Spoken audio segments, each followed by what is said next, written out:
Alô, alô, alô. Bem, começando aqui o programa público, o primeiro programa público da exposição Agora Somos Todos Negros. Boa tarde a todos e a todas. Agradeço a presença. Estamos aqui, então, nesse primeiro programa público. E a proposta dos programas públicos nessa exposição foi convidar projetos e coletivos para, de forma autônoma, integrar a programação e propor uma programação de sábado. Neste sábado, recebemos o Legítima Defesa e o ZAP. E, como convidado especial, Claudinei Roberto. Já apresento todos. Mas antes, deixa eu falar um pouco dos programas públicos que vão ter na sequência. Tá? Cada programa público, então, tem um projeto convidado e cada projeto oferece uma perspectiva diferente sobre cultura afro-brasileira. A gente vai ter em 14 de outubro, no sábado, a Diane Lima e o Afrotê e o Explode e o João Marcelo no sábado 18 de novembro. Neste programa público, a gente convidou o Eugênio Lima e o coletivo Legítima Defesa, formado por 15 artistas negros, atores e atrizes, músicos, DJ, diretor, que criaram, nesse ano, a adaptação da peça A Missão, do Rainer Miller, que eu tive o prazer de integrar a equipe criativa e uma peça incrível que tem tudo a ver com essa exposição e com o discurso de descolonização. Agradeço a participação do Legítima Defesa, Eugênio Lima, meu irmão. Também a gente vai ter hoje, e é um projeto convidado também, o ZAP, Zona Autônoma da Palavra, que foi o primeiro Poetry Slam, campeonato de poesia mesmo, slam, coordenado pelo Núcleo Bartolomeu de Depoimentos e apresentado pela Roberta Estrela Dalva e pela Dani Nega. Bem, agradeço também a presença do ZAP, e em especial do meu irmão Eugênio Lima, que coordenou essa participação dos projetos aqui. E também está fazendo a discotecagem da abertura deste programa público de hoje. Também teremos a presença, mais do que especial, do convidado Claudinei Roberto da Silva, que aqui está ao meu lado. Nós estudamos juntos na USP, na graduação. O Claudinei é educador, curador independente, artista plástico, pesquisador de arte e cultura afro-brasileira. Agradeço também a presença do Claudinei. Obrigado por estar aqui. Nesse encontro, neste momento do encontro, a gente vai fazer uma dinâmica de conversa, por isso esse semicírculo. A ideia é que essa dinâmica ela é curta, ela tem uma hora, assim. Então, a ideia é que a gente não abra ao final para perguntas. Perguntas e colocações, assim como numa conversa que a gente tem, ela pode ser feita a qualquer momento. Então, não esperem, por favor, o final para se colocar, porque não tem o final. Não vai ter um momento final para perguntas. As perguntas têm que ser feitas no meio, como uma conversa mesmo. E estão todos convidados a se colocar. Por isso, esse semicírculo. E já essa forma circular, ela já apresenta um pouco do que é o nosso pensamento sobre descolonização.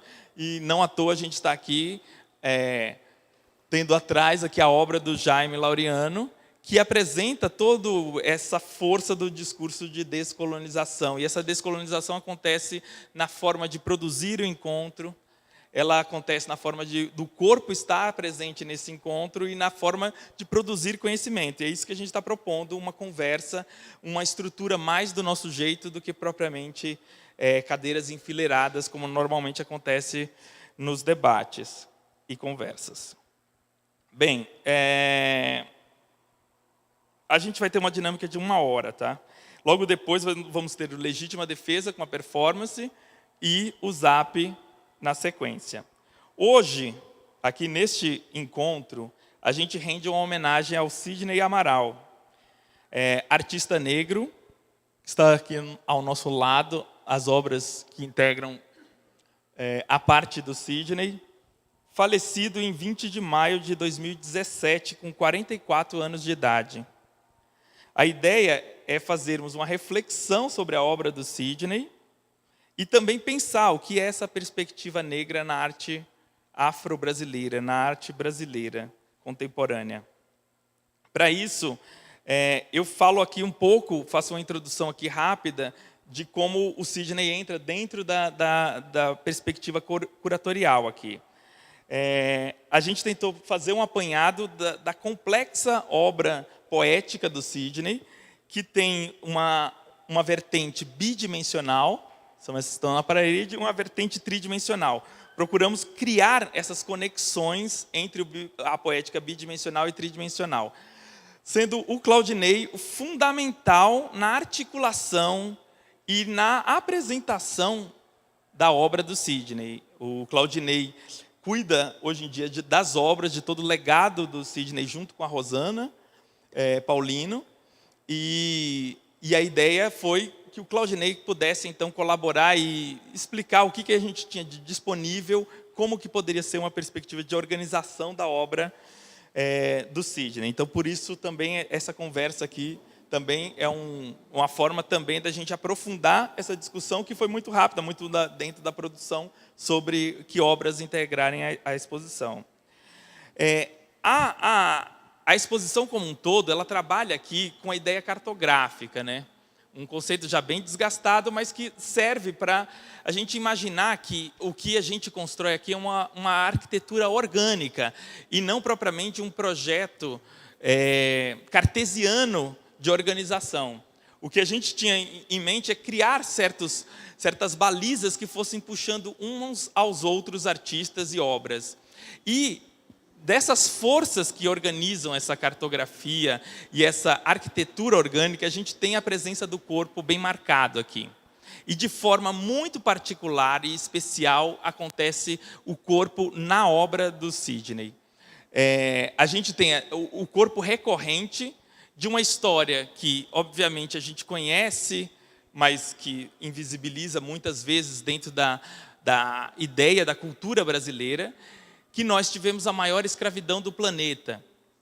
Tivemos a maior escravidão dos tempos modernos, que foi 45% dos negros escravizados vieram para o Brasil. E essa história desse corpo que foi colocado e subjugado a uma situação como essa, ele vai aparecer aqui em vários momentos. Como o Airson Heráclito propõe, é uma espécie de exorcismo que a arte faz desses fantasmas, tentando encontrar nesse passado não só os fantasmas, mas poder transformá-los em entidades, em formas positivas de ver essa resistência que o povo negro passou.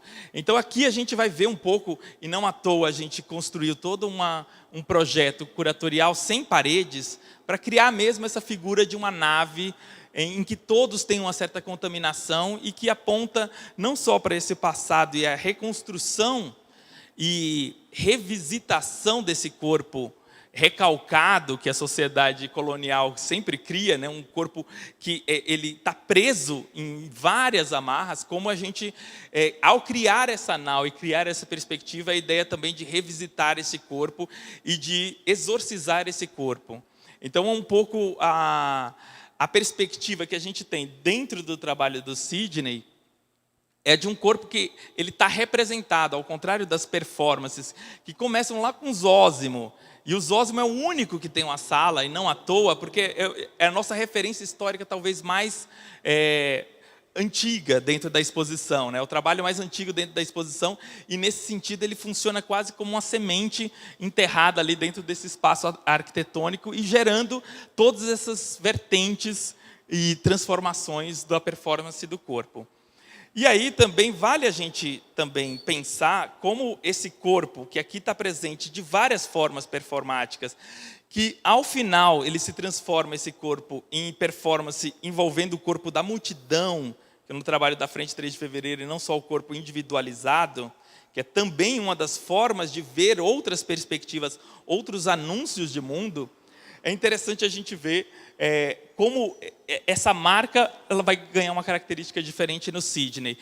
E o Sidney vai trazer também algo que todos os trabalhos, eu acho que também vão tangenciar e que vai estar marcado em toda a curadoria, que é essa ideia da violência, não só da violência desse passado do corpo negro, mas a violência presente.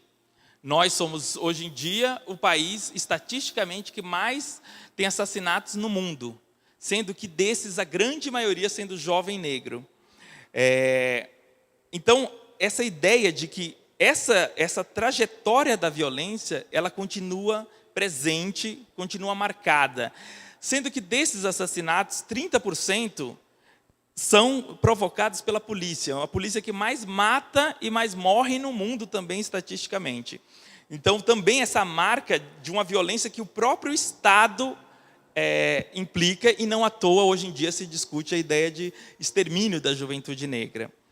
Também, esse mundo do quase intolerável, e que a gente, na verdade, convive com esse mundo maquínico que funciona dentro do capitalismo, mas, ao mesmo tempo que ele é intolerável a uma existência do corpo, uma existência digna, também faz do Brasil o país que mais consome antidepressivos no mundo, remédios para controle de humor no mundo. Então, todas essas 3 estatísticas, elas formam um conjunto, que é como a gente consegue lidar com esse intolerável, com essa situação da violência, que é a violência, não só a violência que foi perpetuada em vários campos, o campo do conhecimento, da palavra, mas uma violência também do corpo, uma violência da morte, da energia vital. E é nessa perspectiva que eu olho um pouco a representação poética do Sidney. E aí, nesse sentido, eu deixo aqui a pergunta e a provocação para o Claudinei, se enxerga dentro da obra do Sidney essa marca da violência do corpo negro. Olá. Boa tarde a todos. Prazer estar aqui com vocês. Muito obrigado pelo convite, Daniel. Muito obrigado mesmo. Bom, eu não lido muito bem com o microfone, então já peço desculpas desde já pelas variações de tom que eventualmente acontecerem. Eu responderia afirmativamente essa pergunta.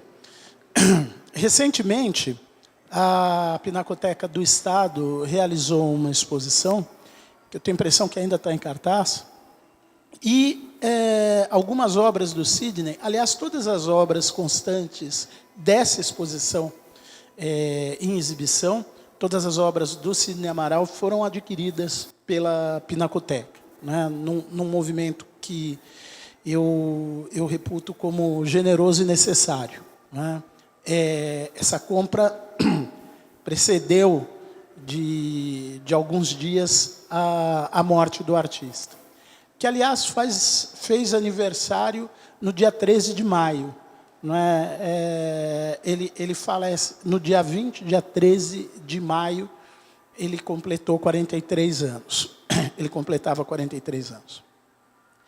Nessa exposição em cartaz na Pinacoteca, talvez existam as obras que talvez sejam as mais contundentes nesse sentido.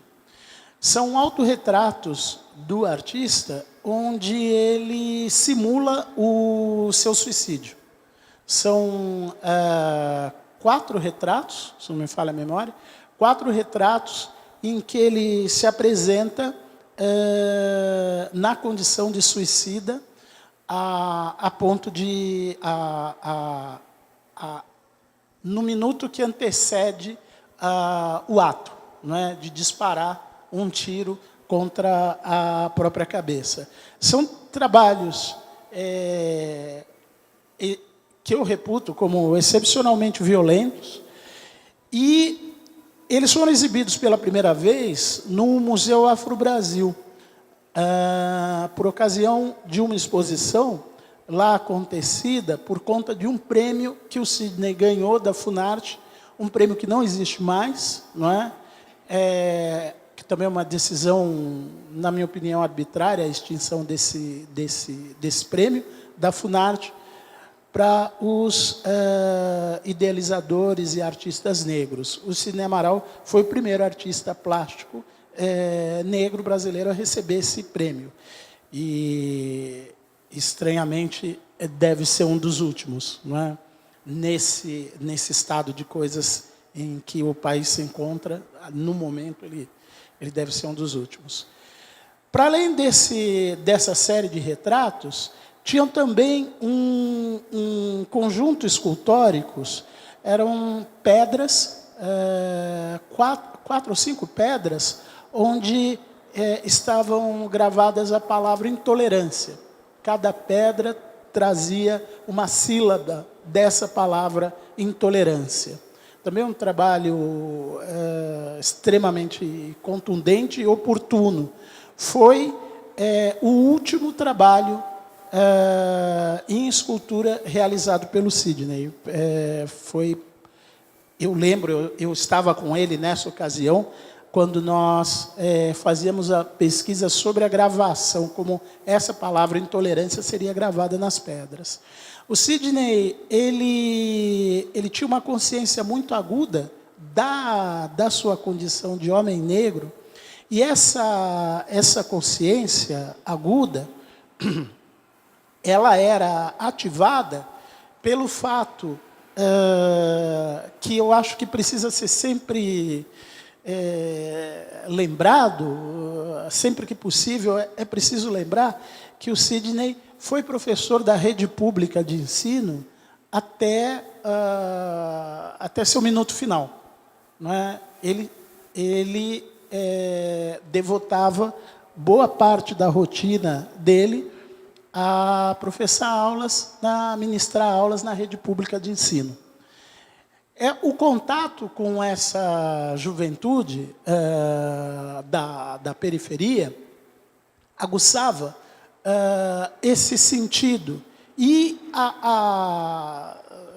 o que eu chamo de verve solidária nele estabelecia um diálogo para além daquele entre ele e os seus alunos, para além daquele que normalmente existe numa sala de aula. Não é? Eu lembro das conversas que a gente tinha e das angústias que são próprias, eu imagino, de todo professor que é devotado à sua profissão. Não é? Na periferia de São Paulo, no caso, em Mairiporã, não é? Onde ele ministrava suas aulas. Ele nunca deixou de ser professor. Né? Não obstante a gente brincasse, eu falava para ele, e ele reproduziu essa fala na Pinacoteca, eu dizia para ele que ele era um ex-professor em atividade. Não é? Como tem ex-jogador de futebol em atividade, eu falava, você é um ex-professor em atividade, né? Você não tem mais condição de devotar a sua energia à prática do ensino. Né? Mas ele não abria mão, e eu tenho a impressão que esse diálogo com os alunos e a percepção do risco que esse alunato, que aquele corpo discente corria, abastecia ele das informações que eventualmente surgiam nos trabalhos. Né? Só mais uma coisa eu queria dizer sobre essa série de retratos. Eu já tive memória, eu não sei o que aconteceu, eu garanto que não é maconha, eu estou perdendo a memória, é um negócio terrível. Mas eu tenho a impressão que a série desses retratos chama-se Imolação. Imolação. E quando ela foi exibida no Museu Afro-Brasil, eu fazia parte eu coordenava o núcleo de educação do museu. E existia, óbvio, o museu é um lugar público, não é? A visitação é franqueada ao público, e tinha um fluxo muito grande de crianças, né? de alunos.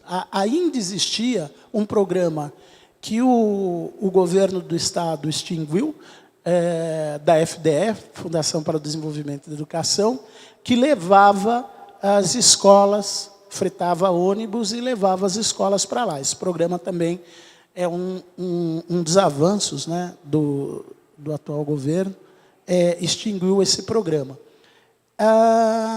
Então, a gente tinha uma preocupação com as crianças que tivessem acesso àquele trabalho. Não é?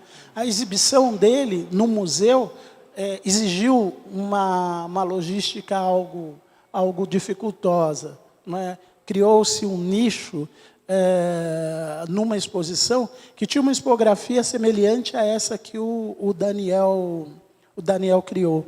Não é? Mas para aquele grupo de retratos a gente construiu um nicho que tornou o acesso menos fácil, né? Menos permeável. E um dos coordenadores do museu veio até a mim, né? Porque era a minha obrigação, pensar esses retratos aqui, né? Esse negócio violento aqui, essa coisa escatológica, né? Um sujeito que aponta a arma para a cabeça em várias direções. É um trabalho realmente muito forte aquele. Eu acho que,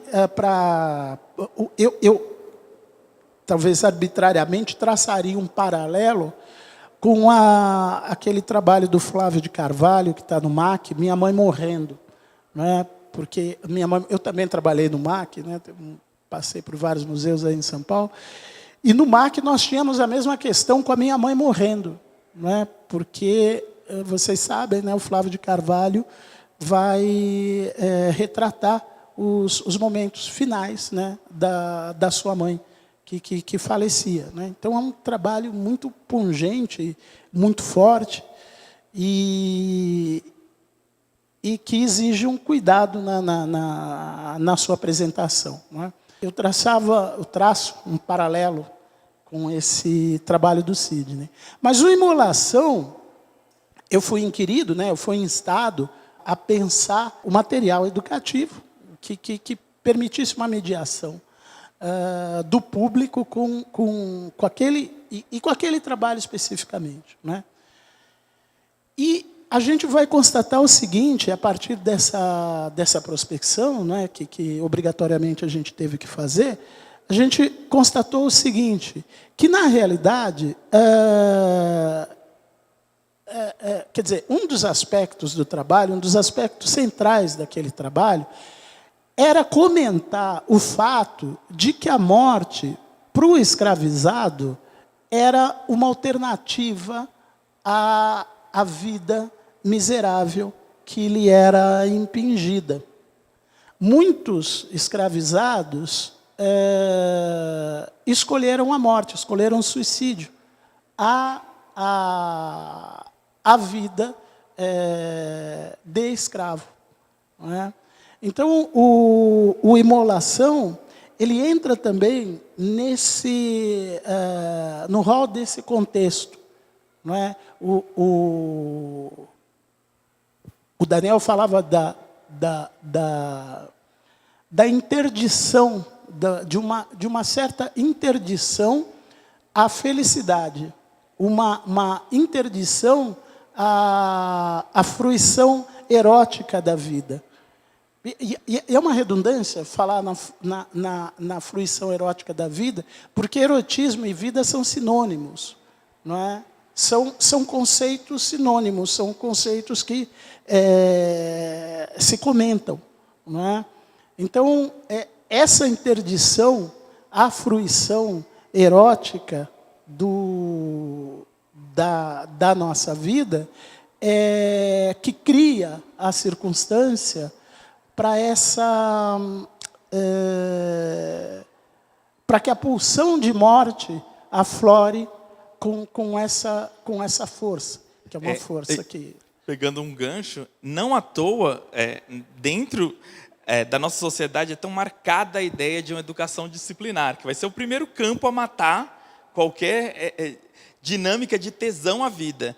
Tem uma colocação que um amigo meu, produtor de cinema, fez, que revela bem essa situação da educação pública. Ele falou que quando a gente tem que... ele como produtor, tem que encontrar um set de filmagem em presídio e não consegue um presídio, eles filmam numa escola pública. Por quê? Porque a escola pública é gradeada, é fechada, é totalmente voltada e análoga com a ideia de prisão, com a ideia de dividir, categorizar e impedir essas movimentações livres. Então, essa distopia do mundo que a gente vive atualmente, ela é muito marcada aqui na sociedade brasileira. Talvez o Brasil ele tenha esse devir mundo, talvez nessa distopia tão violenta, ao mesmo tempo que apresenta outras perspectivas geniais para o mundo. Mas ele tem esses traços que eu falei sobre maior quantidade de assassinatos, a polícia que mais mata e mais morre, maior quantidade de remédios antidepressivos consumidos no mundo, e poderíamos elencar mais estatísticas absurdas que o Brasil faz parte, maior quantidade de agrotóxicos no mundo, a maior frota de blindados do mundo. Quer dizer, tudo isso mostra essa distopia total do mundo, que eu acho que está contemplado quando a gente faz um projeto expositivo, curatorial, quando a gente trabalha esse campo micropolítico, né? Esse campo de acionar essa subjetividade e apontar esse absurdo da realidade. E não à toa, essa exposição toda, ela é o recorte Brasil, são artistas brasileiros. Então, ela aponta bem isso, mas também recorrendo à figura pedagógica freiriana, que a gente teve uma época contato e pôde estudar. Ao mesmo tempo que a gente denuncia um mundo, é preciso anunciar um outro mundo.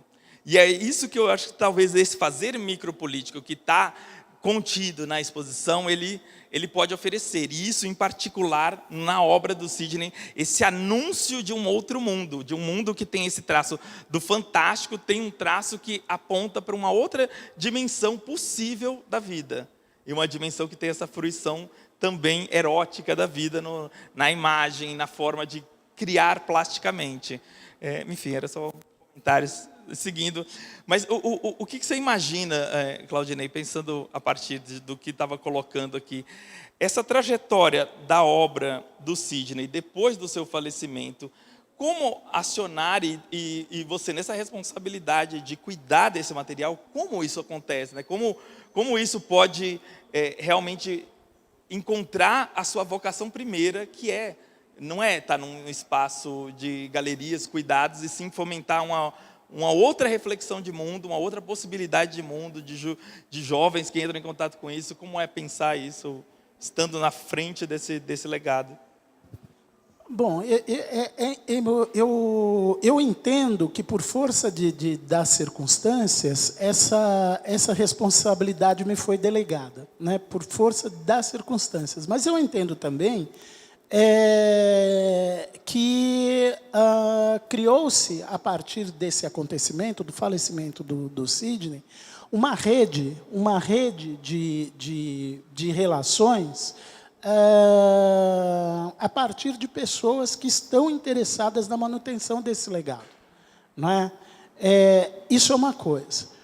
Outra coisa é que eu fico pensando numa discussão que aconteceu em 1968 e foi protagonizada pelo Ivan Serpa, né? Ivan Serpa, uma das figuras fundamentais do neoconcretismo, né, do concretismo, do neoconcretismo brasileiro.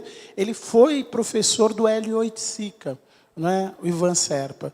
E era, como muitos dos artistas daquele período, ele era um artista também interessado no destino da arte brasileira, não no destino do próprio trabalho, mas no destino da arte brasileira.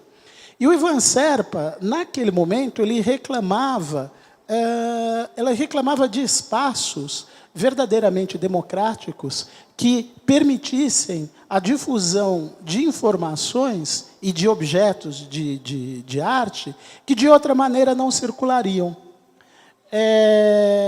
Ele estava querendo dizer com isso, a gente tem que lembrar, ele estava em 1968, a censura que hoje atingiu a exposição que acontece lá no sul do Brasil, e que, aliás, tem obra do Sidney nessa exposição, que foi interditada pelo Movimento Brasil Livre, né? Essa exposição que foi arbitrariamente interditada, esse expediente era recorrente. Existia uma recorrência nesse expediente. E o Ivan Serpa reclamava de espaços onde as obras pudessem circular. E ele dizia o seguinte: nós precisamos de museus é a palavra que ele usa, não para as obras que existem, mas para as obras que existirão, sabe? Ele queria dizer com isso que existia um potencial criativo que precisava ser contemplado. E esse potencial criativo que precisava e continua precisando ser contemplado, não vai ser abarcado pelos espaços institucionais, pelo museu do jeito que existe. Existe um cansaço desse formato, do espaço museal, da maneira como ele existe. O museu ele precisa encontrar caminhos outros que não os convencionais para continuar existindo e para continuar fazendo sentido num mundo que caminha para uma descentralização. A ideia de colonialismo ela é uma ideia escandalosa para nós hoje, não é? Essa exposição ela comenta isso. O colonialismo é uma ideia escandalosa, esclerosada, mas, sendo escandalosa e esclerosada, ela continua tendo guarita no universo cultural, no universo social, refratário ao progresso. Porque o capitalismo brasileiro ele tem características muito peculiares, né? Uma delas é não ser capitalismo. É um capitalismo que não se quer capitalista, né? Alguns professores do Departamento de História da USP chamam o capitalismo do que é praticado no Brasil de capitalismo de senzala, não é? E quem conhece o sentido dessa palavra pode entender melhor o tipo de prática que existe aqui. Então, e, ao mesmo tempo, é também um capitalismo muito refinado na sua forma de perpetuar ideias que vão, enfim, gerar lucro. Só para comentar, por exemplo, essa ideia do cancelamento da exposição Museu Queer Museu. Veja bem, o Santander tem hoje em dia uma propaganda na TV em que tem o uso... Eles falam assim, pegam uma maquininha e falam: essa daqui é sua nova carteira de trabalho, a maquininha de débito e de cartão. Apresenta, essa é a sua nova carteira de trabalho. Veja bem como isso está conectado. O exercício ele é distante, mas como ele está conectado com o cancelamento da exposição. A ideia de você ser esse autônomo, ou seja, e eles lançam essa campanha depois das reformas trabalhistas golpistas, né, porque não foram eleitas nas urnas, ninguém votou por esse projeto político. Depois das reformas, eles lançam essa propaganda, que, afinal, coloca todo o trabalhador no sentido mais individualizado e alienado possível. Você é agora o seu empreendedor, não existe mais a carteira de trabalho, é você e sua maquininha a ganhar o mundo. Ou seja, que, em última análise, isso é a ruptura de qualquer noção, tanto de classe, como noção racial, como noção também de gênero, ou seja, de expressão de gênero. Então, de um lado da moeda, a gente tem a ideia de um individualismo totalmente alienante, e do outro lado, o cancelamento da diferença, que é o cancelamento da exposição. Então, as duas coisas parecem muito distantes, mas elas fazem parte de um mesmo gesto muito perverso, né, uma conexão e uma coerência muito perversa, mas esse gesto de a individualização de um lado e recusar a noção identitária que agrega. Separar isso e cancelar no final de qualquer tipo de polêmica, e aí tem uma incapacidade gigante de lidar e transformar o conflito em conteúdo, né, e tomar isso daí e cancelar e apagar da programação. Isso que é o mais sintomático. Você apaga essa diferença e, de outro lado, na TV, você propaga a ideia desse individualismo. São duas faces da mesma moeda. É difícil discordar de tudo que você disse. O que eu fico pensando só, eu sempre... Essa é uma questão que me avassala. Assim, eu li uma vez um livrinho daquela coleção Primeiros Passos sobre o suicídio. Suicídio é alguma coisa que sempre me inquietou. Eu sempre tive curiosidade, uma curiosidade talvez mórbida, né, sobre o assunto. E eu li um livrinho da coleção Primeiros Passos, que eu recomendo vivamente, inclusive, Roosevelt. Eu só lembro o primeiro nome do autor do livro. E ele diz assim, que o suicídio é uma definição fundamental do suicídio, o suicídio é automutilação. É uma agressão que você pratica contra o seu próprio corpo. É uma automutilação. E ele chega à conclusão, sim, entre essas estatísticas, né, o Brasil é um dos países de mais alto índice de suicídio do mundo também. Parece que é o terceiro país em índice de suicídio. Acontece que o suicídio ele tem vários aspectos. Não é? Ele tem esse aspecto mais evidente e tem um aspecto que é menos evidente, que é o sujeito que, quando vai atravessar a Rebouças, por exemplo, atravessa assoviando sem olhar para lado nenhum. Não é? Esse é um suicídio que é difícil de ser contabilizado, mas ele acontece cotidianamente. Ele acontece cotidianamente. Esse desleixo fundamental, fatal, com a própria vida. Não é? Mas o Roosevelt, esse médico que escreveu esse livro da coleção Primeiros Passos, o que é suicídio, ele chega à conclusão, uma conclusão triste, de que o Brasil é um país suicida. E aí eu contesto, eu não sei contestar é a palavra, mas eu coloco entre parênteses a sofisticação desse capitalismo. Porque ele é autofágico, ele come a si mesmo. O patrão que nega ao seu empregado direito à vida, perde o seu patrimônio. Simples assim. O escravizado era uma figura que o seu senhor queria manter vivo.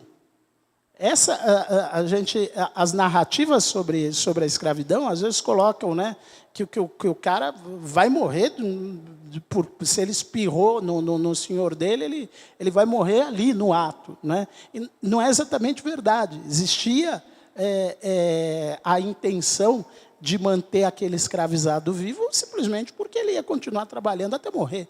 Né? Acontece que esse escravizado que aqui esteve foi o que menos viveu em toda a América, e você encontra essa narrativa num livro do professor Rafael de Bivar Marchesi, Senhores da Mente, Senhores do Corpo, um livro do professor Rafael de Bivar Marchesi, que tenta explicar pela economia o impacto do escravagismo no Brasil. E ele chega à conclusão e apresenta esses números para a gente, né, de que o escravizado que aqui esteve foi o que mais trabalhou e o que menos viveu. Uma média de 35 anos, mais ou menos, para os homens. Né? Mas isso não quer dizer que essa prática fosse desejada ou querida, absolutamente. O sujeito precisava viver. Então, o Roosevelt, ele coloca as coisas nesses termos, não é? De que o Brasil é um país suicida. Porque parte disso que a gente convenciona chamar elite, condena a outra parte à morte, infalivelmente.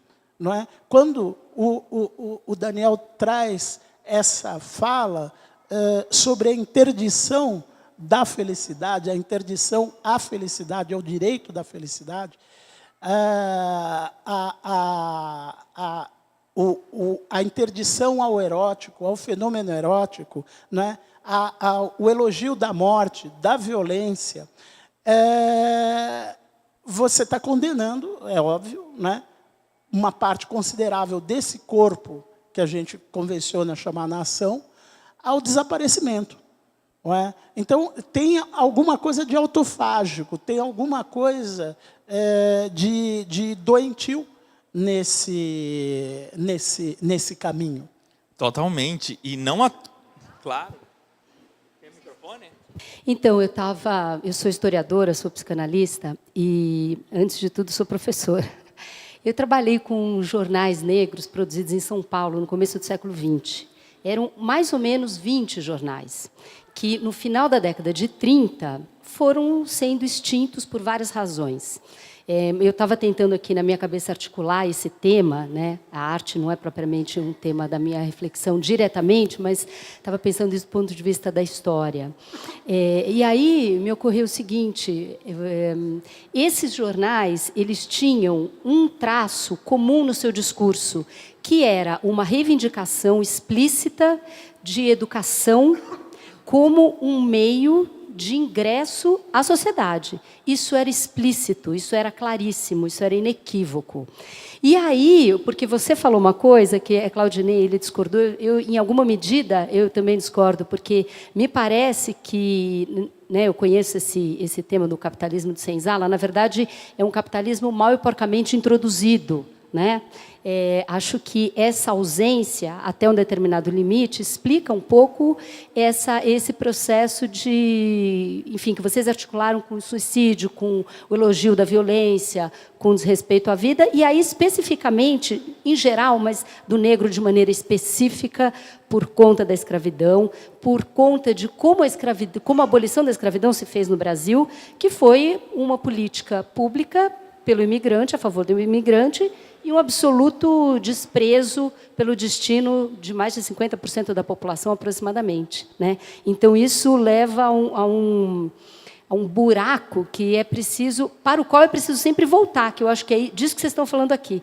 Aí eu acho que essa questão das representações artísticas ou de qualquer natureza, eu acho que é um processo de você desconstruir um discurso, quando você fala na escola, desconstruir uma arquitetura, né, que tem ali uma função clara, e propor uma outra coisa. Porque é isso, propor alguma coisa, políticas afirmativas, né, de proposição de um outro lugar. Porque não é que o lugar fosse só esse do escravo, tem outros lugares. Quer dizer, a gente está falando de uma parte muitíssimo significativa da população, não só em termos de número, mas em termos de uma presença maciça e determinante na formação cultural e histórica do Brasil. A gente está falando de uma cultura brasileira que é uma cultura eminentemente negra, assim, que tem um traço eminentemente negro fundamental. Sem isso, a gente não entende a cultura brasileira. Mas eu queria, então, só terminar essa fala, voltando a esse assunto, porque eu acho que isso foi muito pouco falado, a respeito dessa reivindicação desses jornalistas, que eram pessoas que alguns começavam a ingressar na pequena classe média, enfim, e outras pessoas não, mas tem um esforço político e social ali de ingressar na sociedade.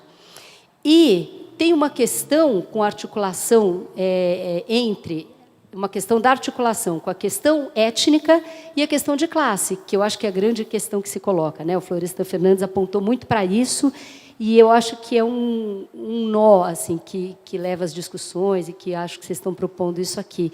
E esses jornais, sobre os quais se falou pouco, né? Eu estou trabalhando nisso ainda, eu acho muito significativo que eles tivessem esse discurso tão explícito sobre uma perspectiva, a gente até pode falar, de corte liberal, né, no sentido de um capitalismo, enfim, a gente tem as discordâncias, mas vamos pensar em termos históricos.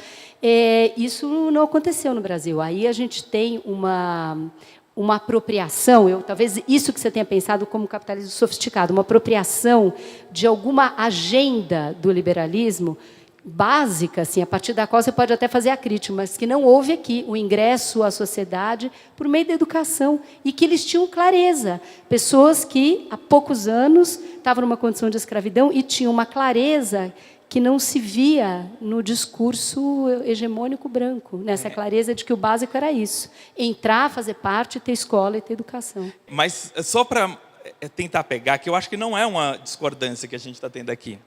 É um sistema que ele é contraditório. Ao mesmo tempo, ele é arcaico, capitalismo de senzala, e ao mesmo tempo ele é muito sofisticado. Não à toa, a gente teve, nas Américas, uma das primeiras TVs nacionais, e a telenovela e o Jornal Nacional sendo o primeiro transmitido em cadeia nacional. Então a gente já, como capitalismo, já entendeu o poder da imagem.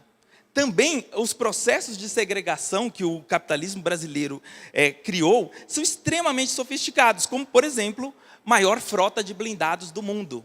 Quer dizer, esse encastelamento que acontece em várias partes do mundo, em torno do capitalismo, uma elite que detém tudo, e uma grande massa em miséria, o Brasil é expert nisso. Sempre foi um país que conseguiu funcionar, mesmo tendo uma grande massa abaixo da linha da pobreza, e fazer isso funcionar.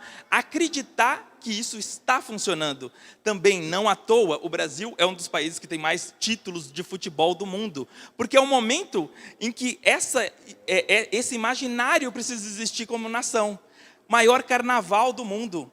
Também é um momento em que esse imaginário precisa existir. Então, a sofisticação, diria, brasileira, ela está exatamente em conseguir nos convencer a continuar trabalhando, a continuar sendo a formiguinha desse sistema. Não à toa, essa exposição começa com a frase do artigo da Constituição haitiana, de 1808. A gente tem, de um lado, o Brasil, o último país a abolir a escravidão que a gente vive, o último país. E o primeiro país a abolir a escravidão nas Américas, que é o Haiti, como título. No artigo que propõe que todos nós entremos como negros, ou seja, de agora em diante todos serão denominados negros. Artigo 4º da Constituição haitiana de 1805. Então, a ideia de que essa precarização da vida pertencesse a toda a modernidade, todos nós estaríamos ligados, e o que é genial da ideia haitiana, da história haitiana, é que eles entendem, isso está ligado à questão racial, não de classe. Basicamente, o que ordena isso nas Américas é racial, seja indígena, seja negro. E, nesse sentido, também, eles têm uma frase, eu fui para lá, tem um documentário ali sobre o Haiti, fui o ano passado, e numa rebelião de rua, eles têm uma frase que traz desde a época da colonização, que é: não vamos obedecer, no paobei. Não vamos obedecer, não vamos obedecer. Ou seja, esse statement de desobediência que a gente foi incapaz, historicamente, de marcar. Apesar de ter várias rupturas, vários momentos de rebelião, mas é incapaz de... Muitos, exato. Sim. Totalmente, totalmente. Mas a gente ainda perpetua a ideia de que vamos obedecer. Né? A própria tolerância que a gente teve a um golpe, que é um golpe claro aos direitos civis, direitos de trabalho, enfim, toda uma quadrilha que toma conta do poder, e a gente não tem esse statement: não vamos obedecer, não vamos obedecer. Então, tendo ou não, eu acho que tudo isso também nos atravessa, é aquilo que eu estava falando, a denúncia de algo e o anúncio de algo. Esse anúncio é também uma força que nos atravessa. Esse devir negro é também o devir de falar: não vamos obedecer. E é nesse sentido que uma proposição como essa, ela traz a ideia de que tudo isso daqui, que combina tudo junto, não vamos obedecer. Em algum lugar diz isso. Claudinei.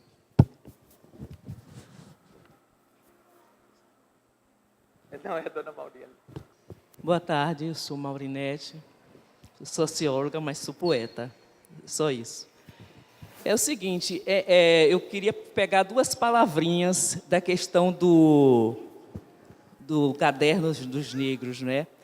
E a palavrinha mais que ela permeia ainda é o seguinte: eu quero educação para exatamente integrar a sociedade.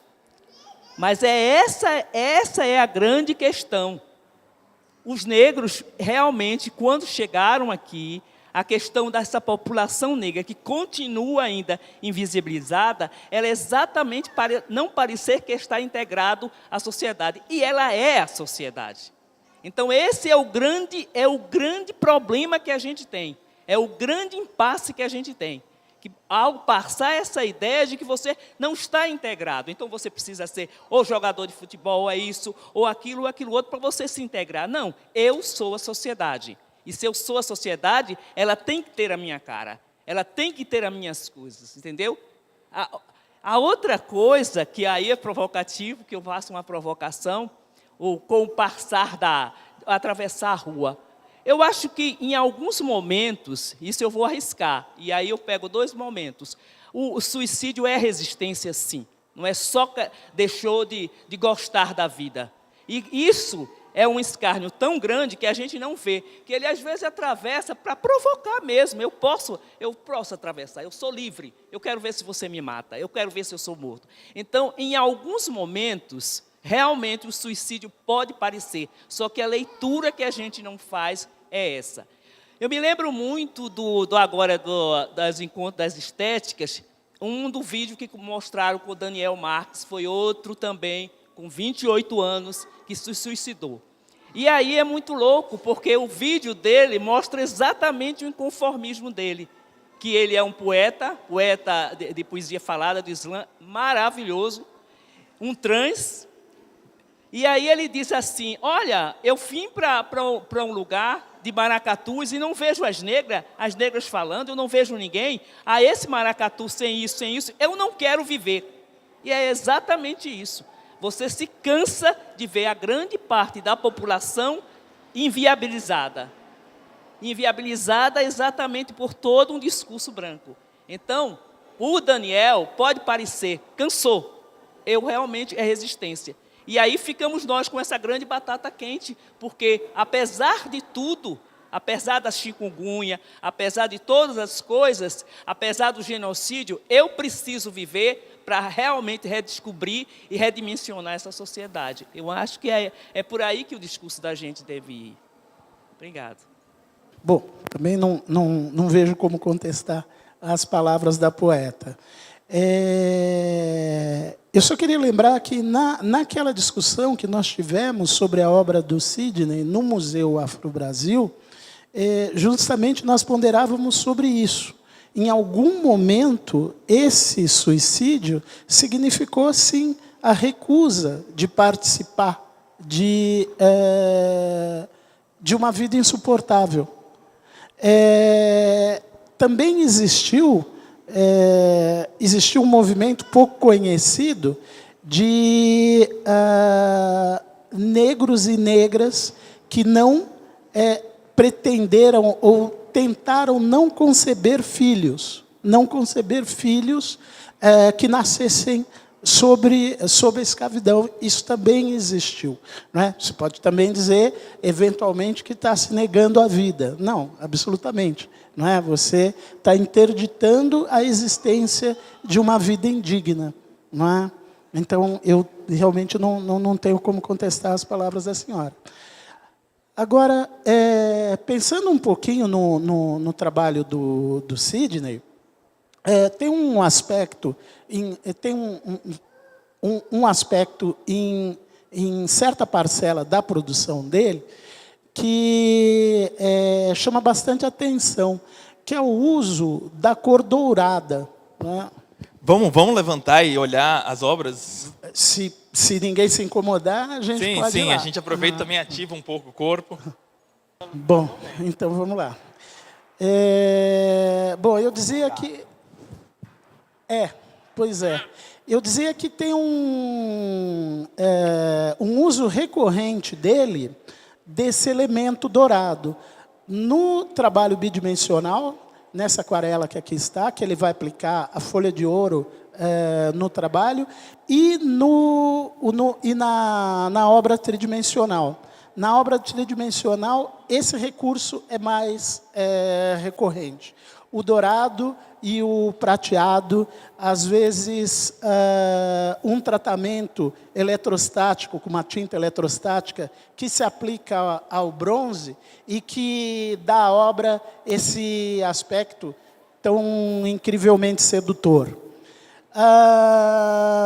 Para o artista, isso a gente teve a oportunidade de conversar com ele, esse elemento dourado trazia o bronze polido dourado ou prateado, ele traz várias camadas de entendimento para a gente. Um deles é justamente comentar a sedução do ouro e a participação dessa... Eu estou me sentindo...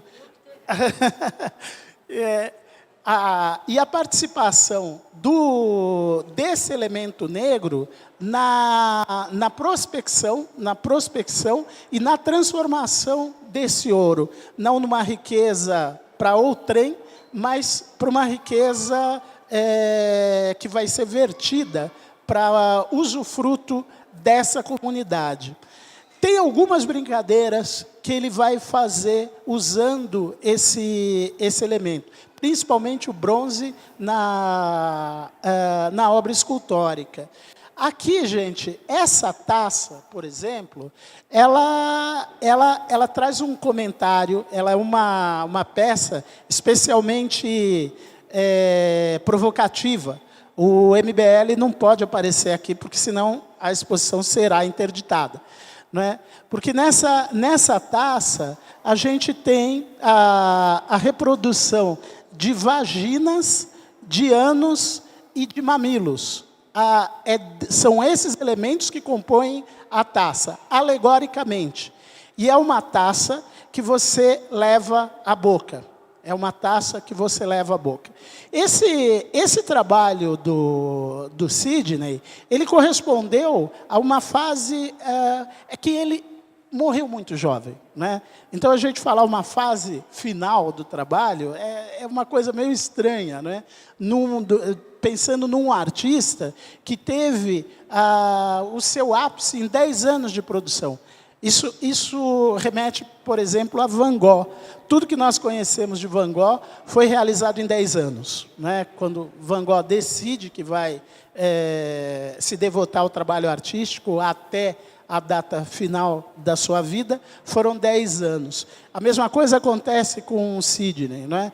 Ele é muito precoce, ele é um artista muito precoce, mas que vai chegar numa espécie de ápice, no estado da arte, nesses últimos 10 anos. Não é? E essa obra provocativa, ele fez questão de elaborar. Tem mais que uma, acho que tem 3 peças iguais a essa aqui, e faz parte de uma pesquisa ou de uma série onde ele vai usar justamente o metal dourado, sedutor, para provocar uma atração numa peça que talvez fosse repulsiva. Talvez a gente sentisse alguma repulsa desses elementos reunidos, mas da maneira como o artista articula, ele transforma isso num objeto diferente. Não é? A mesma coisa o coração aqui. São 2 corações, não é? São 2 corações.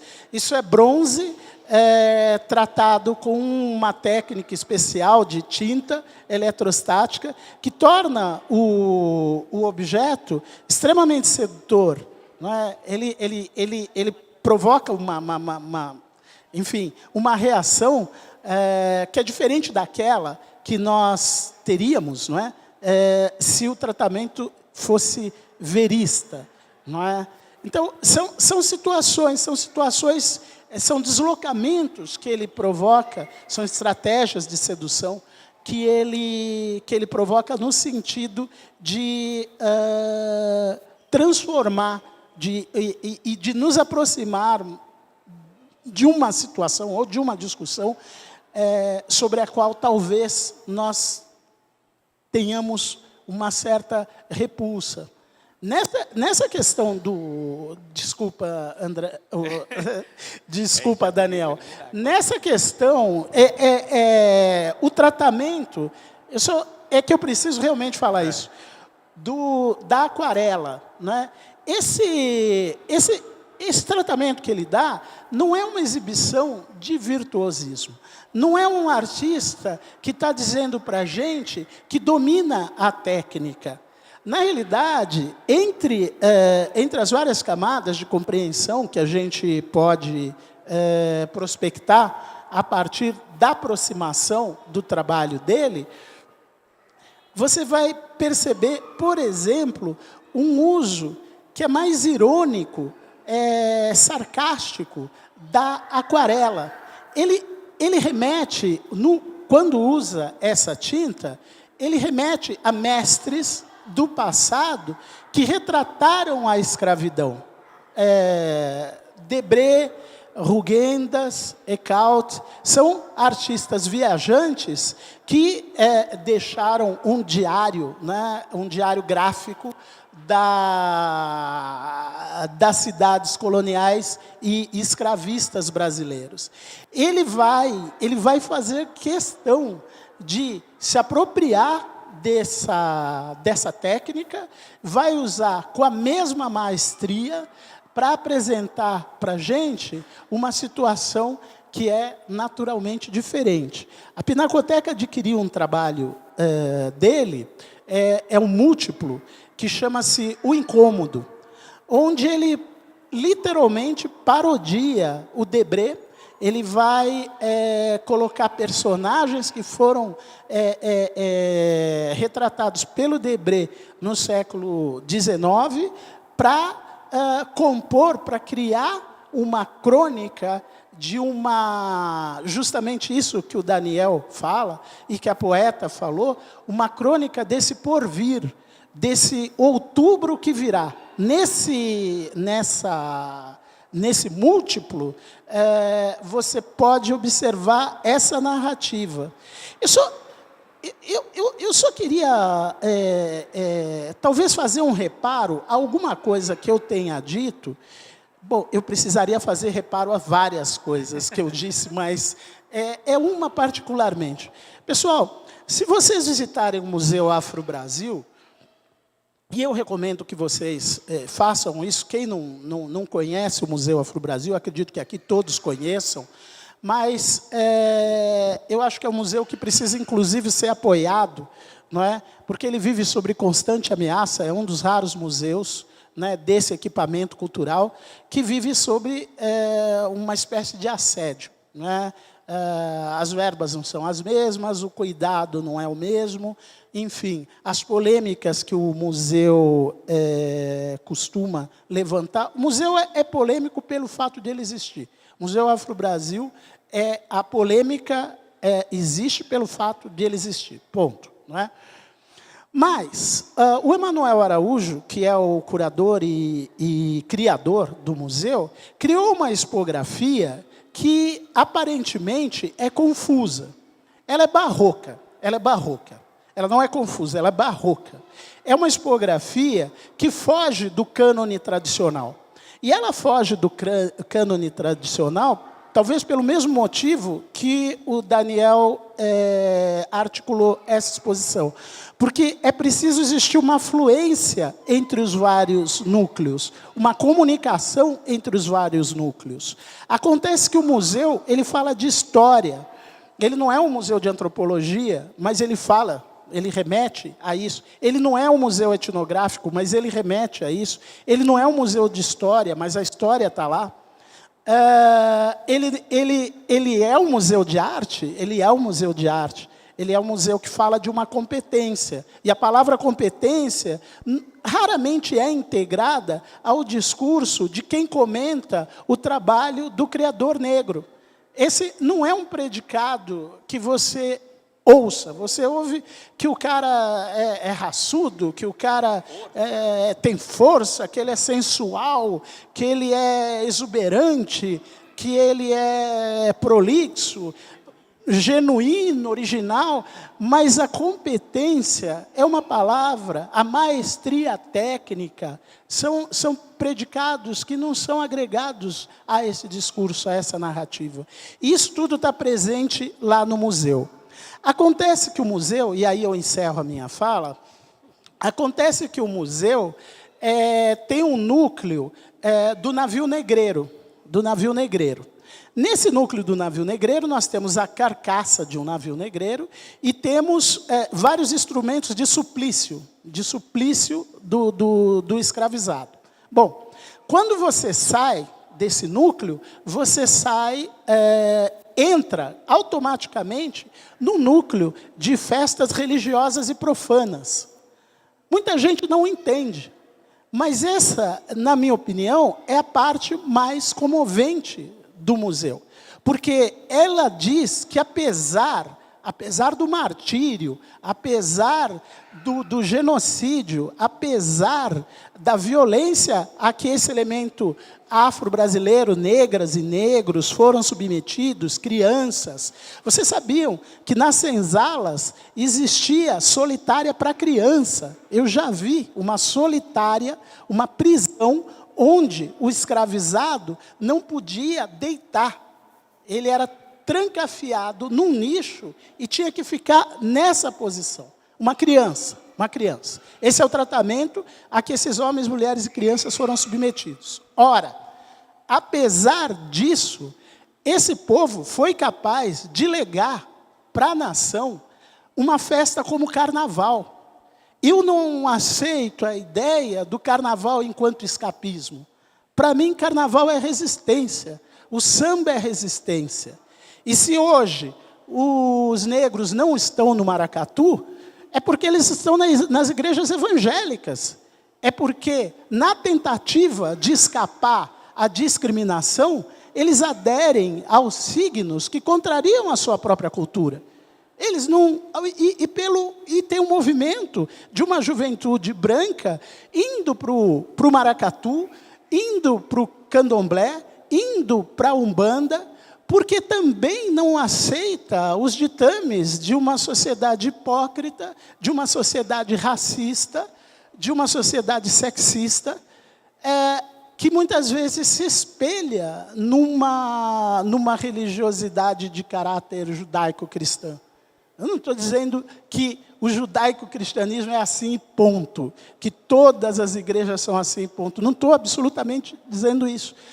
Mas que existe, sim, uma demonização das religiões de matriz africana, isso existe. E parte de alguns setores dessas igrejas neopentecostais. Não é? Bom, eu acho que eu me estendi um pouco, só para comentar o dourado na obra do Sidney. Desculpa. Gente, só estamos encerrando, então, a conversa aqui. Interessante a gente encerrar de pé. Vamos ter agora o Legítima Defesa. Só deixo uma observação curta sobre a história da arte no Brasil. A representação do negro na história da arte brasileira começa com os estrangeiros. Os estrangeiros começam a representar negros no Brasil. Depois disso, na arte acadêmica, tem um ou outro exponente negro que vai representar negros, mas na sua grande maioria brancos. O modernismo não vai fugir muito à regra. Vai ter a inclusão desse negro dentro da ideia de formação de nação, como o Macunaíma, né? É uma trajetória em que o negro entra. Vai ter as mulatas do Di Cavalcanti, enfim, vão ser várias representações, mas ainda uma representação de outros sobre a população negra e comunidade negra. E aqui a proposição é que em um determinado momento a gente tem essa inflexão na arte contemporânea em que a gente tem toda uma nova geração de artistas articulados, negros, se autorrepresentando. E, nesse sentido, essa existência já é revolucionária. E existir isso daqui vai muito além do que é a história da arte contemporânea e passa a ser a história do Brasil. É essa ideia de uma autorrepresentação dentro desse contexto todo cultural. Então, com isso, agradeço a presença do Claudinei Roberto. Salva de palmas, por favor. Agradeço a presença de vocês. Deixamos a homenagem à obra, à família e aos cuidadores agora da obra do Sidney Amaral. E com vocês, Legítima Defesa.